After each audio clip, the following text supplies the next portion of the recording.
할렐루야. 아멘. 우리 주님을 사랑하시는 분들만 아멘 합시다. 아멘. 사랑하는 주 한가족 여러분, 그리스도인은 내가 주인이 아니라 예수님을 주인으로 고백하는 사람을 바로 그리스도인이라고 말합니다. 나의 주인이 예수 그리스도가 되셨다는 말은 이런 뜻입니다. 보이지 않는 하나님의 나라를 진리로 붙들고 살아간다는 말입니다. 하나님의 약속의 말씀을 언제든지 얼마든지 예로 반응하며 살아가겠다는 말이 나의 주인이 예수 그리스도가 되셨다는 말입니다. 사랑하는 주 한가족 여러분, 그리스도인은 왜 보이지 않는 하나님의 나라를 붙들고 살아가는 것입니까? 그 이유는 예수님께서 십자가에 죽으실 때 내가 주인이던 옛사람이 예수님과 함께 같이 죽었기 때문입니다. 그렇다면 옛사람은 어떤 사람입니까? 육신의 정욕과 안목의 정욕과 이생의 자랑으로 눈에 보이는 것이 전부라고 믿던 사람이 바로 옛사람입니다. 다시 말하면 십자가는 옛사람과 예수님이 함께 죽은 곳이 바로 십자가입니다. 다시 말하면 십자가를 직면했다는 말이 무슨 말입니까? 내 마음대로 살아가던 나, 내가 주인이던 나, 옛사람이, 그 옛사람이 예수님과 함께 십자가에서 죽었다는 분명한 진리가 왔다는 말입니다. 잘 들으십시오. 옛사람이 죽어야 되는 것이 아닙니다. 다시요. 옛사람이 죽어야 되는 게 아닙니다. 그런데 많은 사람들은 옛사람을 죽이려고 하는 사람이 너무나 많다는 것입니다. 기억하십시오. 죽었다는 직면이 있는 사람만 죽일 수 있는 것입니다. 그러면 어떻게 죽입니까? 믿음의 선포로 죽음이 더욱더 직면되는 겁니다. 따라하십시오. 그 사람 죽었노라. 그 사람 죽었노라. 다시요. 그 사람 죽었노라. 그 사람 죽었노라. 내가 주인이던 그 사람 죽었노라. 내가 주인이던 그 사람 죽었노라. 계속 고백해 보십시오. 나는 죄의 종로를 할 수 없노라.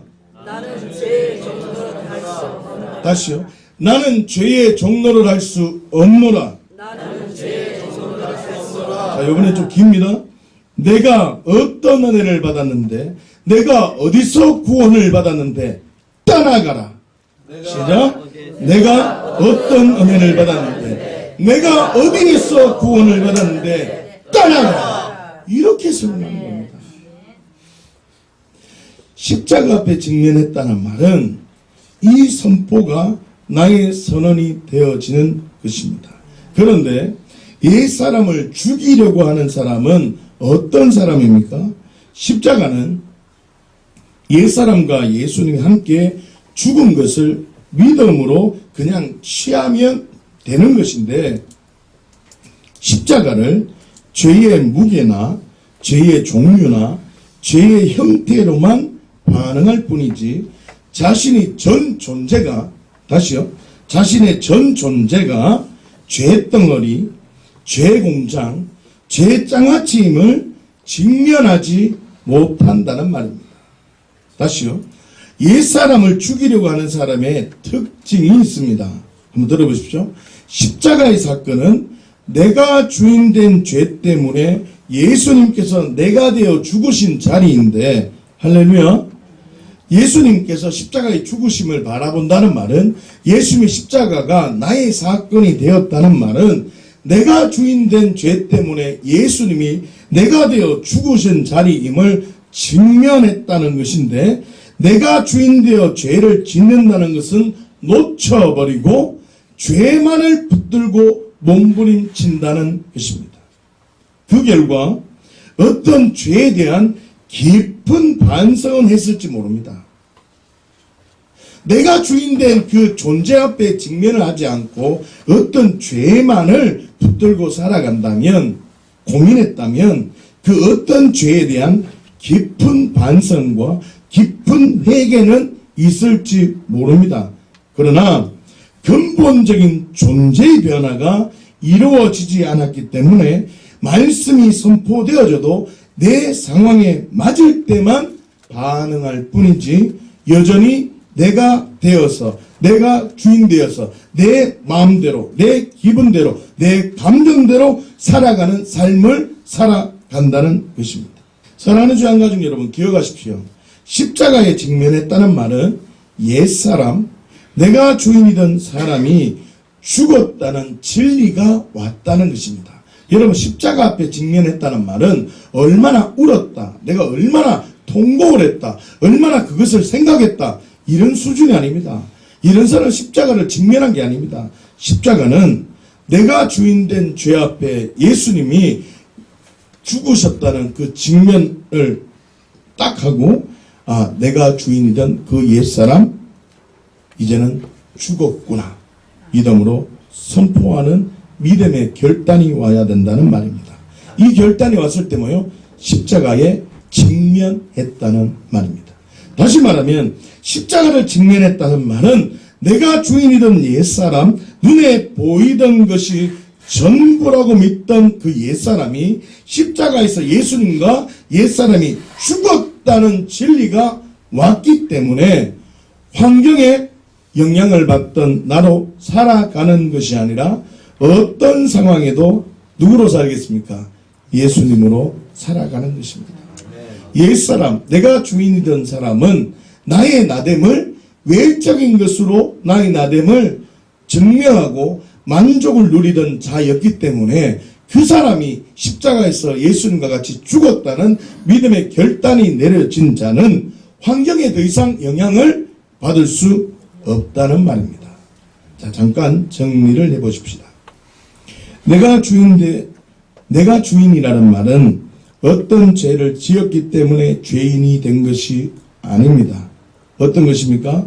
내가 주인 되어서 죄를 지었고 내가 주인 되었기 때문에 예수님께서 내가 되어 죽으셨다는 진리가 왔다는 말입니다.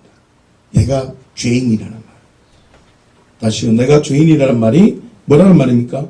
어떤 죄를 지었기 때문이 아니라, 그것 때문에 죄가 아니라 내가 주인 되어서 죄를 지었고 내가 주인 되었기 때문에 예수님께서 내가 되어 죽으셨다는 진리가 왔다는 것입니다.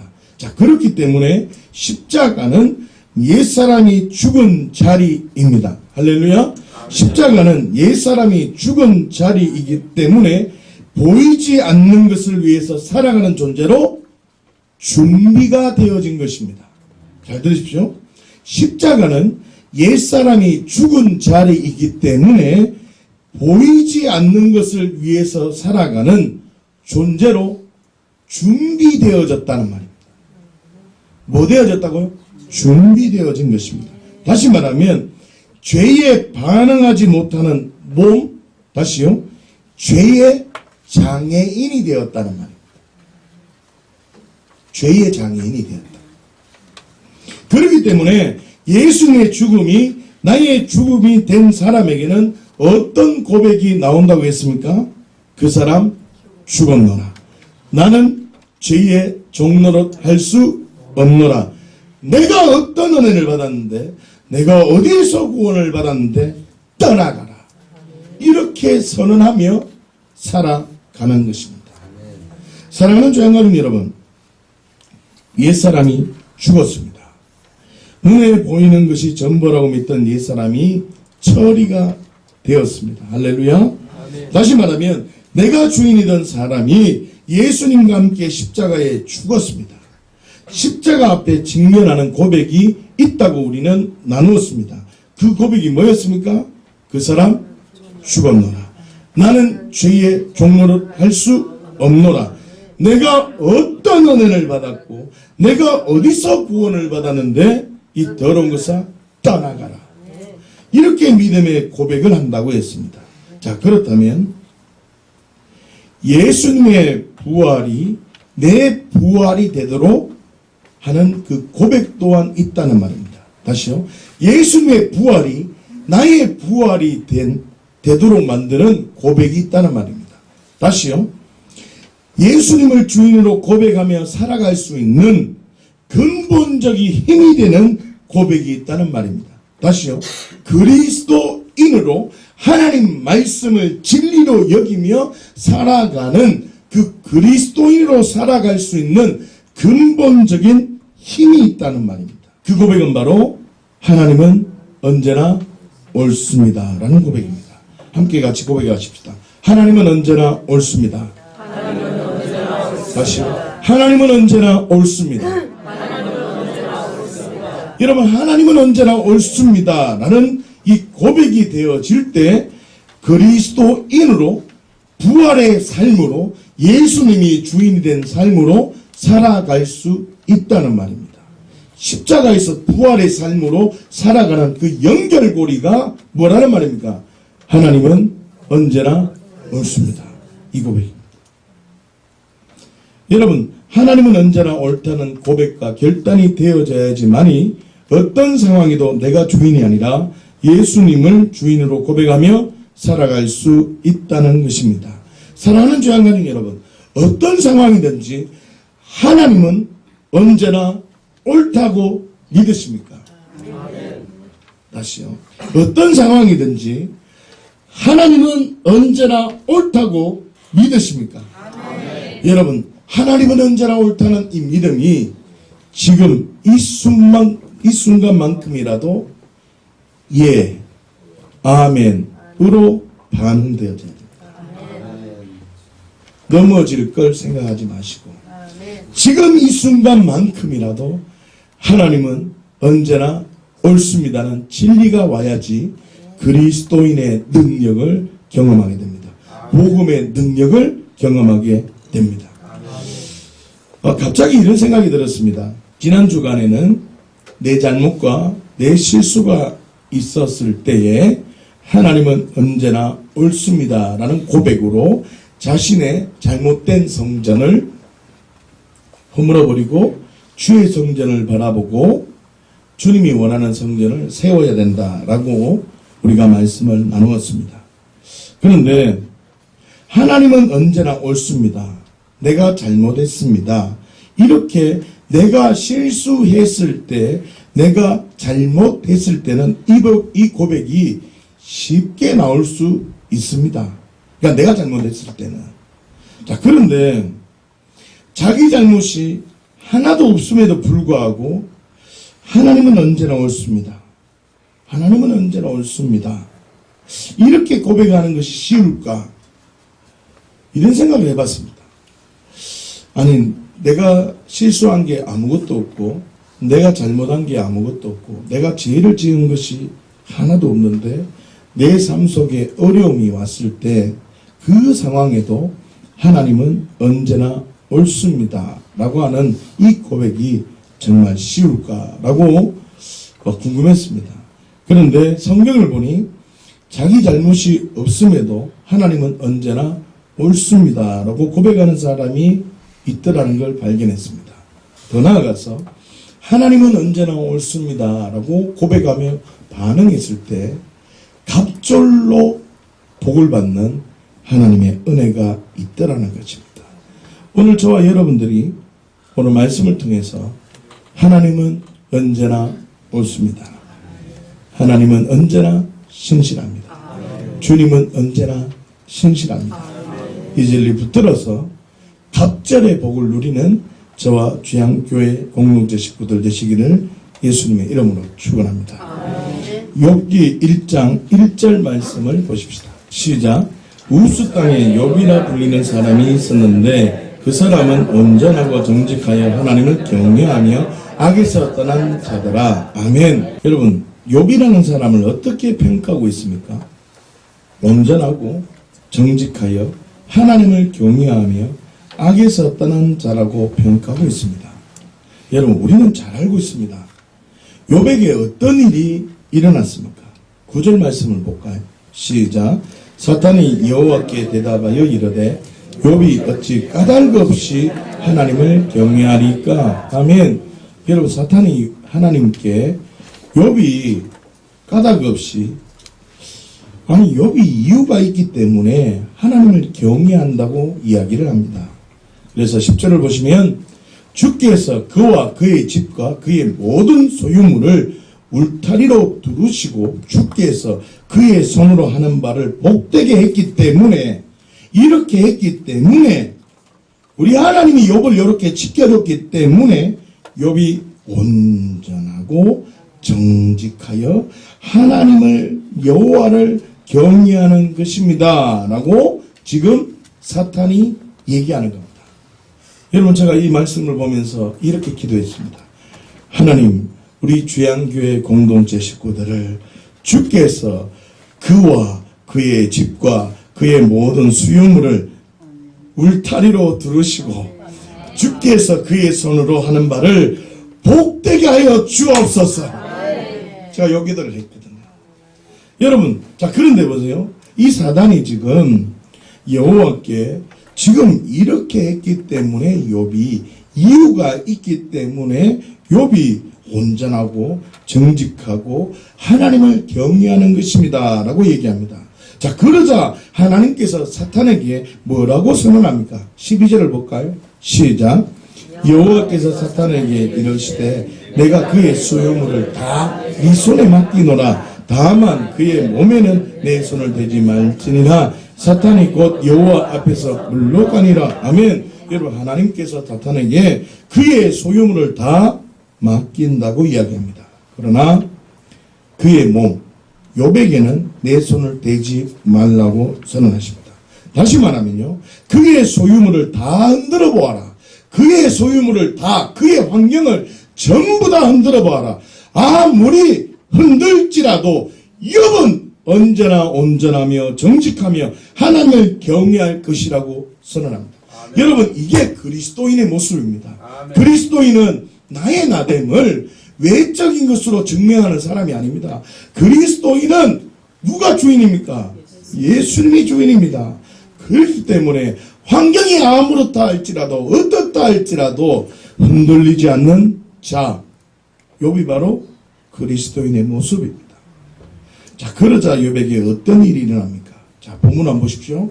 15절을 보시면 스바 사람이 갑자기 와서 소유를 빼앗고 종들을 죽여버립니다. 16절을 보시면 하나님의 불이 하늘에서 떨어져서 양과 종들을 불살라 버립니다. 자, 여기서 잠깐 생각해 보십시다.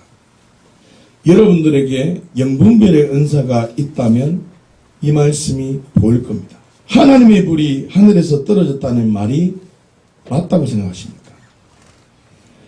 지금 욥에게 어려움을 주는 존재는 누굽니까? 사탄입니다.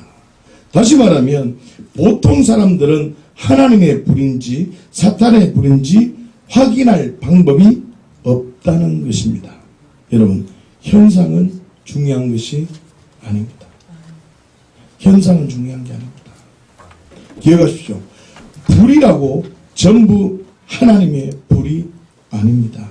사단이 사용하는 불이 있다는 걸 기억하십시오. 자, 계속해서 17절을 보시면 갈대아 사람이 새 무리를 지어 칼로 종들을 죽여버렸습니다. 18절을 보시면 자녀들이 음식을 먹으며 포도주를 마시는데 큰 바람이 와서 집이 무너졌습니다. 그래서 어떻게 됩니까? 자녀들이 죽게 되어버렸습니다.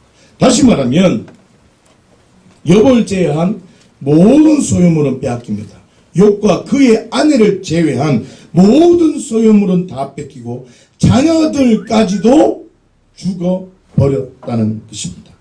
여러분, 이때 욥은 어떤 고백을 한지 아십니까? 20절에서 21절 말씀을 보십시다. 시작. 욥이 일어나 겉옷을 찢고 머리털을 밀고 땅에 엎드려 예배하며 이르되 내가 모태에서 알몸으로 나왔사온즉 또한 알몸이 그리로 돌아가올지라. 주신 이도 여호와시요 거두신 이도 여호와시니 여호와의 이름이 찬송을 받으실지니이다. 아멘. 여러분, 20절을 보십시오. 겉옷을 찢고 머리털을 밀고 땅에 엎드려 예배하였다고 선언하고 있습니다. 겉옷을 찢고 머리털을 밀고 땅에 엎드려 예배했다는 말은 죄를 자복하고 회개할 때 나타나는 대표적인 표현법입니다. 대표적인 표현입니다. 그런데 생각을 해보십시오. 욥이 지금 회개해야 될 원인과 이유가 있습니까? 없습니다. 다시요. 그런데도 욥이 회개하는 모습을 보였다는 것은 자기 때문에 이 일이 일어난 것이 아님에도 불구하고, 잘 들어야 돼요. 자기 때문에 이 일이 일어난 것이 아님에도 불구하고 지금 일어난 상황을 자신의 문제임을 끌어안고 전 존재가 십자가 앞에 있었다는 것입니다. 잘 들었어요. 자기 때문에 이 일이 일어난 것이 아님에도 불구하고 지금 일어난 상황을 자신의 문제임을 끌어안고 전 존재가 십자가 앞에 있었다는 말입니다. 다시 말하면 자기 자신이 주인되어 지은 반드시 헐어야 될 성전이 있다는 심정이 있었습니다. 내가 잘못한 게 없는데 어떤 일이 일어난 것을 하나님께 향해서 혹시 주님, 내가 주인되어 내 마음대로 지은 성전이 있습니까? 주님 보시기에 헐어야 될 성전이 있을 것 같습니다. 끌어안고 주의 성전이 지어질 수 있도록 내 자신이 터진 웅덩이입니다 라는 고백으로 자신의 성전을 허무는 회개가 있었다는 것입니다. 21절을 보십시오. 욥에게 두 가지 고백이 있습니다. 첫 번째, 어떤 고백을 합니까? 주신 이도 여호와시요 거두신 이도 여호와임을 선언하고 있습니다. 여러분, 주신 이도 여호와, 거두신 이도 여호와라는 선언에는 아주 중요한 고백이 있습니다. 모든 것이 하나님으로부터 출발되어졌음을 고백하고 있는 것. 다시 말하면 내 삶의 주인, 내 삶의 주도권이 누구라는 선언입니까? 하나님임을 선언하고 있는 것입니다. 다시 말하면 자신의 모든 삶의 영역 속에 예수 그리스도가 주인됨을 선언할 때 슬픈 일이나 기쁜 일이나 그 상황, 환경에 흔들리지 않고 늘 언제나 진리의 자리에 있을 수 있다는 말입니다. 여러분의 주인 누구십니까? 여러분 주인 누굽니까? 악한 영, 거기에 집중하면 안 됩니다. 여러분, 마구간은 아무리 청소해도 마구간입니다. 마구간은 아무리 청소해도 마구간이라니까. 내 안에 예수 그리스도가 오시면 그것은 사람이 모이는 곳, 동방박사가 모이는 곳, 천사들의 노라가 있는 곳. 누구 때문에? 예수님 때문에. 황금과 유향과 모략이 있는 곳, 하나님의 눈과 귀가 집중되는 곳, 그곳이 된다는 것입니다. 내가 청소되어졌다고 하나님의 눈과 귀가 머무는 것이 아니라 내 인생의 주인 예수 그리스도가 될 때 하나님의 눈과 귀가 모여 집중되는 것입니다. 두 번째로 뭐라고 고백합니까? 여호와의 이름이 찬송을 받으실 것이라고 선언하고 있습니다. 여러분, 여호와의 이름이 찬송을 받을 것이라는 선언은 아주 중요하고도 중요한 선언입니다. 여러분, 욥이 지금 자기가 잘못해서 이 어려움을 당했습니까? 욥이 지금 자기의 죄 때문에 이 어려움이 있습니까? 욥이 지금 하나님이 하지 말라고 한 것을 했기 때문에 이 죄가 있는 것입니까? 어려움이 있는 것입니까? 아닙니다. 자기는 지금 가만히 있다가 이런 어려움이 닥친 것입니다. 나는 지금 아무런 잘못을 하지 않았음에도 지금 어려움이 내게 막 쓰나미처럼 몰려온 것입니다. 이럴 때 무슨 고백을 했다는 겁니까? 여호와의 이름이 찬송을 받을 것이라고 고백했다는 겁니다. 여러분, 여호와께 찬송을 부른다는 고백은 하나님은 언제나 옳습니다 라는 고백입니다. 지금 욥이 어떤 상태입니까? 어떤 상태에서 찬송을 받아야 된다고 고백을 하고 있는 것입니까? 지금 욥이 어떤 상태에서 하나님은 언제나 옳습니다 이렇게 고백하는 겁니까? 욥은 바르게 살고 있었는데, 정직하고 의롭게 하나님 보시기에 기뻐하며 하는 모습으로 살고 있었는데, 예기치 않는 어려움 가운데서 고백하고 있다는 것입니다. 여러분, 욥이 하나님은 언제나 옳습니다 이렇게 고백했다는 결정적인 고백이 있습니다. 결정적인 단서가 있다고요. 22절 말씀을 한번 보십시다. 시작. 이 모든 일에 욥이 범죄하지 아니하고 하나님을 향하여 원망하지 아니하니라. 아멘. 여러분, 욥이 이 모든 일에 하나님을 향하여 원망하지 않겠다고 선언하고 있습니다. 무슨 말입니까? 이 모든 일에 하나님은 언제나 옳다는 말입니다. 원망하지 않겠다. 하나님은 언제나 옳습니다. 아멘. 여러분, 나는 아무런 잘못이 없는데, 나는 정직하게 살아가는데 왜 내 삶 속에 어려움이 닥칩니까? 그럴 때 욥처럼 어떤 고백을 하는 말입니까? 하나님을 향하여 원망하지 않아야 된다는 말입니다. 어떻게 해요? 하나님은 언제나 옳습니다.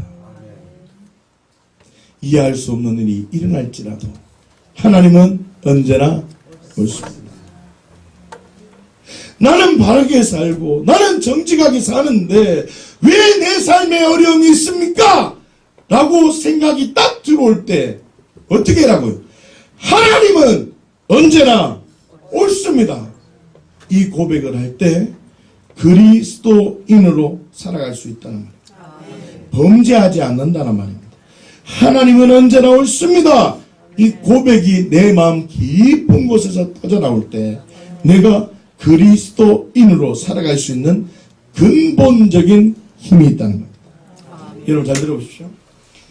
내가 자연인, 내가 주인이 된 사람이 예수님이 주인이 되는 가장 첫 번째 단계가 뭐를 먼저 직면해야 됩니까? 십자가를 직면해야 됩니다. 십자가를 직면했다는 선언이 있다고 했습니다. 나는 종로도 할 수 없노라. 그 사람 죽었다. 이런 선언이 있습니다. 그리고 그 죽은 자가 하나님 말씀대로 살 수 있는 그리스도인으로 살아갈 수 있는 근본적인 캐리그마 선포가 있다 했습니다. 그게 뭐라고요? 지금 말하는 하나님은 언제나 옳습니다. 이 고백입니다. 제가 또 이런 상상을 해봤습니다. 무슨 거냐면 여러분 지금 욥기 1장까지는 자기가 지금 환경만 주변 환경만 소유물만 그의 자녀이지만 양심에 화인 맞은 자라고 생각을 하고 자기는 지금 아무런 어려움을 받지 않았잖아요. 지금 외적인 상황만 지금 바뀌어진 상황이기 때문에 제가 이런 생각을 해봤습니다. 자신에게는 아무런 일이 일어나지 않았기 때문에 지금 욥이 하나님은 언제나 옳습니다. 이렇게 선포하지 않을까라고 갑자기 장난이 발동됐습니다. 그래 맞지. 자기한테 아무런 머리털 것 하나라도 상하지 않으면 남의 일처럼 여기는 화인 맞은 자는 하나님은 언제나 옳습니다 라고 고백하지, 자기한테 조금 머리가 뽑히거나 뭐 해코지를 좀 자기한테 해코지를 당했을 때는 하나님은 언제나 옳습니다, 이 말은 절대로 못할 것이다 라고 생각을 했습니다. 그런데 성경을 보다가 무릎을 꿇었습니다. 욥기 2장 7절 말씀을 보십시다. 시작. 사탄이 이에 여호와 앞에서 물러가서 욥을 쳐서 그의 발바닥에서 정수리까지 종기가 나게 한지라. 아멘. 발바닥에서 종수리까지 종기가 났다고 선언합니다. 누구에게요? 욥에게. 욥에게. 지금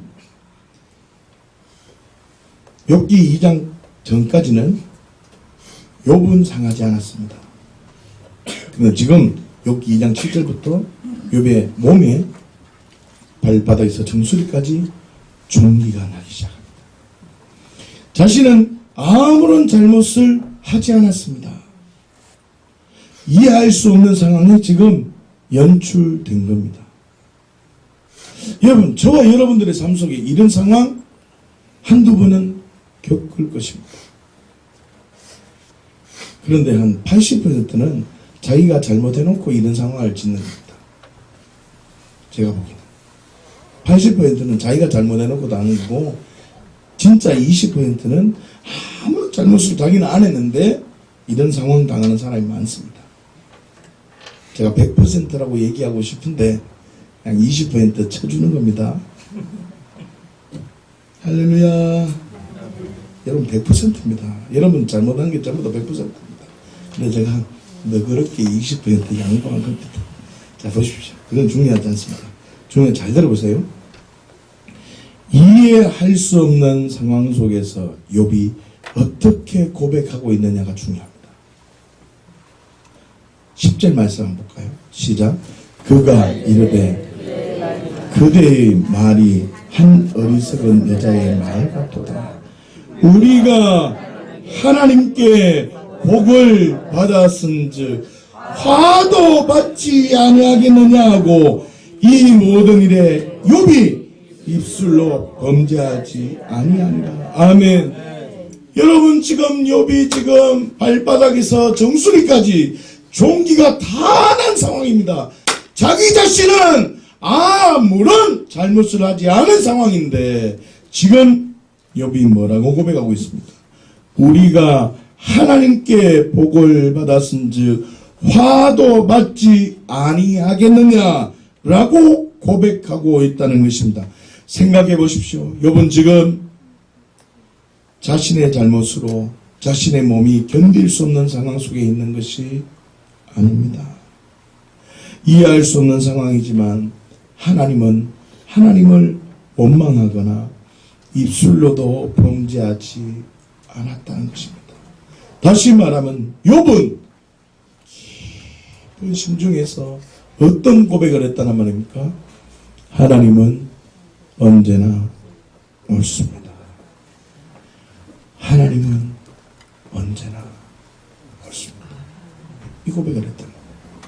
자기 몸이 아무런 상관없이 자기 몸이 이런 어려운 상황에 있다 할지라도 욥이 어떻게 해요? 하나님은 언제나 옳습니다. 이 고백을 할 때 욥에게 갑절의 축복이 있습니다. 사랑하는 주양가님 여러분, 이해할 수 없는 상황 속에 있지만 그리스도인답게 믿음을 지킬 수 있는 힘은 우리가 하나님께 복을 받았은지 화도 받지 않겠느냐. 다시 말하면 하나님은 언제나 옳다는 고백이 있어야 하는 것입니다. 하나님은 언제나 옳다는 고백을 할 때 삶 속에서 그리스도인답게 예수님이 주인이 된 삶을 살아갈 수 있는 것입니다. 사랑하는 주양가족 여러분, 정리를 해봅시다. 십자가 앞에 직면하게 되는 고백이 뭐라고 했습니까? 그 사람 죽었노라. 나는 죄의 종로를 알 수 없노라. 내가 어떤 은혜를 받았는데, 내가 어디서 구원받았는데 이 어둠의 영아 떠나가라. 이렇게 선언하는 것입니다. 그리고 부활, 그리스도인답게 예수님이 나의 삶의 주인이 되는 자답게 사는 고백이 뭐라고 했습니까? 하나님은 언제나 옳습니다. 이 선언을 하는 겁니다. 이렇게 고백을 할 때 그리스도인으로 살아갈 수 있는 근본적인 힘이 나오는 것입니다. 오늘 본문 말씀을 보십시다. 마태복음 14장 29절 말씀 시작. 오라 하시니 베드로가 배에서 내려 물 위로 걸어서 예수께로 가되. 아멘. 여러분, 베드로가 물 위로 걸어서 오시는 예수님을 발견하게 됩니다. 28절을 보시면 만약 예수님이시면 나도 물 위를 걷게 해달라고 말합니다. 베드로가 지금. 그럴 때 29절을 보시면 예수님께서 베드로에게 오라 라고 말씀하십니다. 와봐라. 사랑하는 주양 가족 여러분, 베드로가 예수님의 말씀에 반응을 합니다. 와라, 오라. 예수님의 말씀에 반응한 베드로에게 어떤 일이 일어났습니까? 29절 마지막 부분을 보시면 베드로가 배에서 내려 물 위를 걸어갔다고 선언하고 있습니다. 다시 말하면 그리스도인으로 살아가기 위해서는 두 가지 직면과 선언이 있어야 된다고 나누었습니다. 첫 번째로 십자가의 직면입니다. 다시 말하면 나는 종노릇 할 수 없노라 입니다. 사랑하는 주양가족 여러분, 베드로가 처음부터 물 위를 걸을 수 있는 존재입니까? 사람이 물 위를 걸을 수 있는 존재입니까? 아닙니다. 사람은 절대로 물 위를 걸을 수 없습니다. 그런데 베드로가 물 위를 걸었다는 것입니다. 다시 말하면 물 위를 걸을 수 없다는, 물 위를 걸을 수 없다는 베드로가 죽었기 때문입니다. 야, 너는 물 위를 걸을 수 없어. 너는 물 위를 걸을 수 없어. 마음속으로 계속 얘기를 합니다. 하나님 말씀, 예수님 말씀이 들려옵니다. 오라. 그 순간에 베드로 마음속에는 너는 물 위를 걸을 수 없어. 너는 물 위를 걸을 수 없어. 이 생각이 들어올 때 베드로가 어떻게 했다는 말입니까? 그 사람 죽었노라. 물 위를 걸을 수 없는 그 베드로는 죽었노라. 나는 그 사람에게 종로를 할 수 없노라. 이 고백을 하고 베드로가 물 위를 걸을 수 있었는 것입니다. 물 위를 못 걷는다는 생각에서 종노릇 할 수 없다는 믿음의 선언이 있었다는 것입니다. 여러분 삶 속에 살아가면서 어떤 어려움이 생기면 나는 종노릇 할 수 없노라.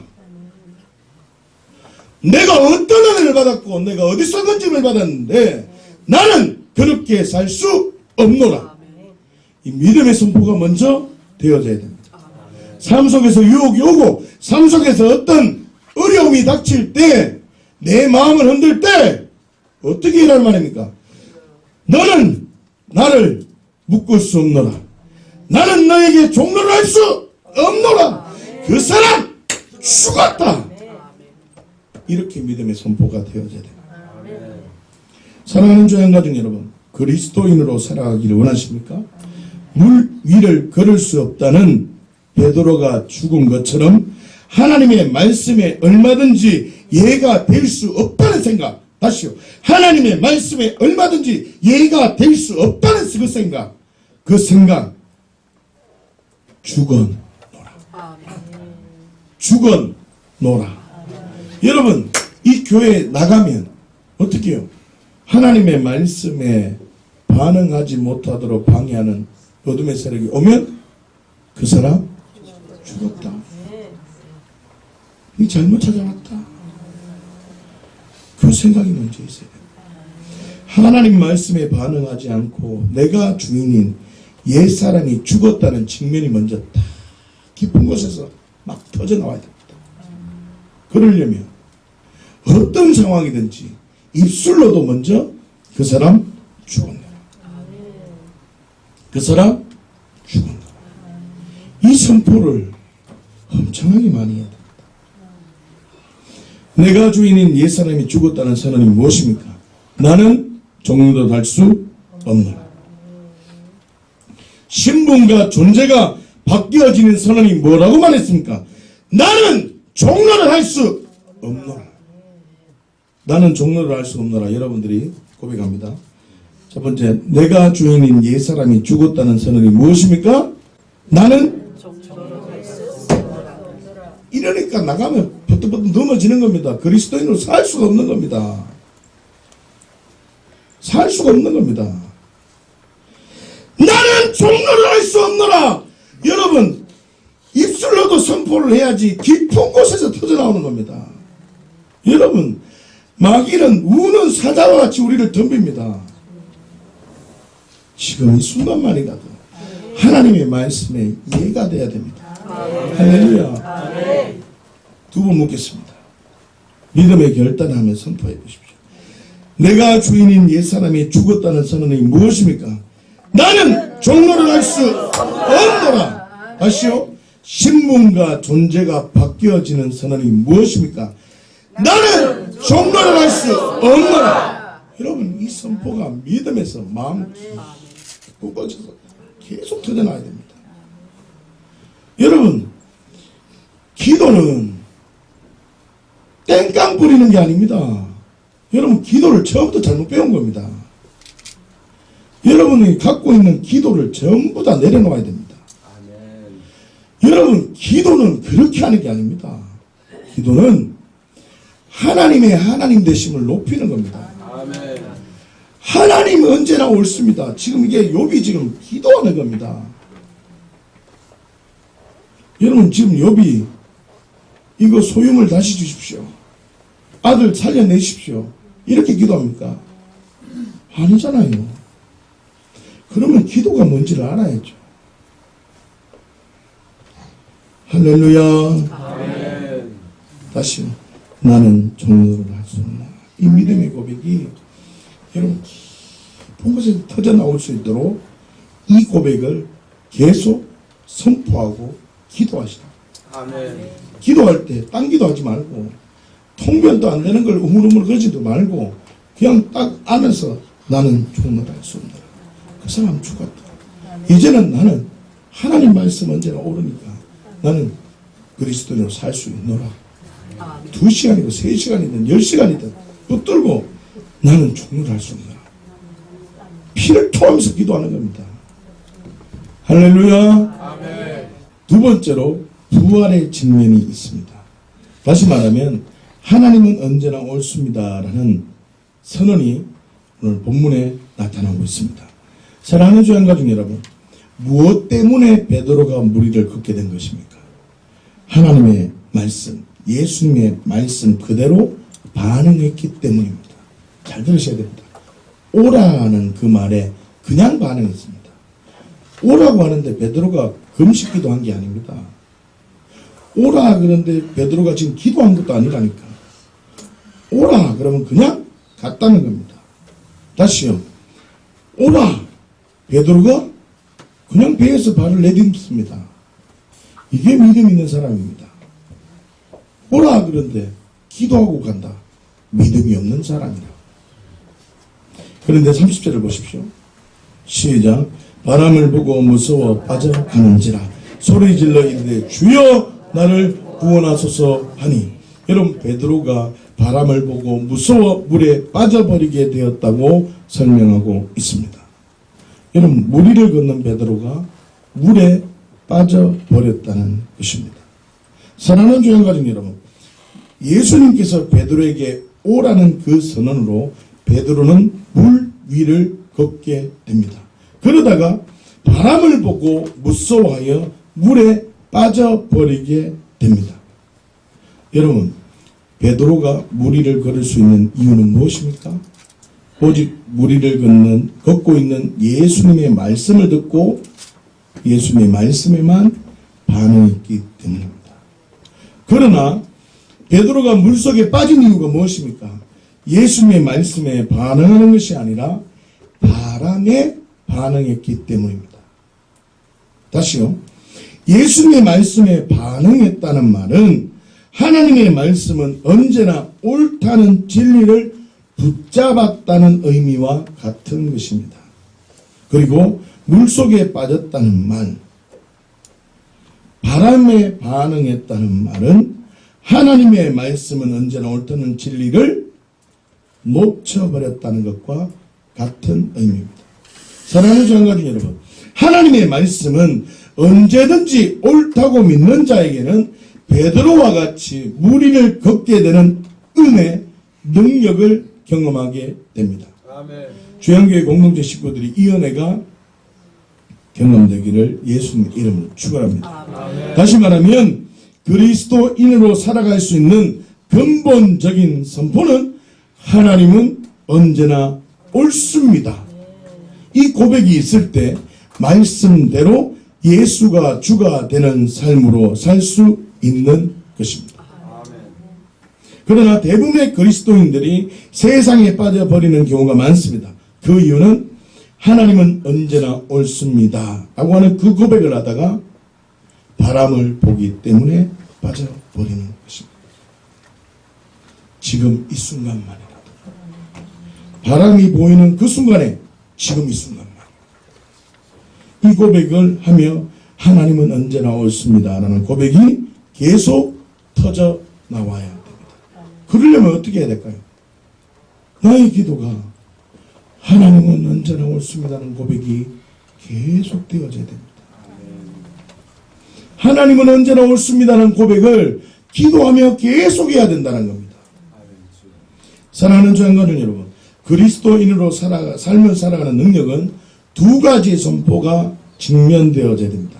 첫째, 나는 더 이상 종노를 할 수 없노라. 둘째, 하나님은 언제나 옳습니다. 이 고백이 되어져야 됩니다. 자, 첫째 한번 따라하십시다. 나는 더 이상 종노를 할 수 없노라. 자, 둘째, 하나님은 언제나 옳습니다. 하나님은 언제나 옳습니다. 사랑하는 주양가족 여러분, 나는 더 이상 종노를 할 수 없음을 선포하며 하나님은 언제나 옳다는 고백을 하면 베드로가 물 위를 걷는 것처럼 저와 주양가족 모두에게도 물 위를 걷는 하나님의 말씀이 지금 또 이루어지는 것을 경험하게 될 것입니다. 나는 더 이상 종노를 할 수 없노라. 하나님은 언제나 옳습니다. 이 선언이 주양교회의 고백이 되어서 삶 속의 복음의 능력이 복음을 연합게 되기를 예수님의 이름으로 축원합니다. 기도하겠습니다.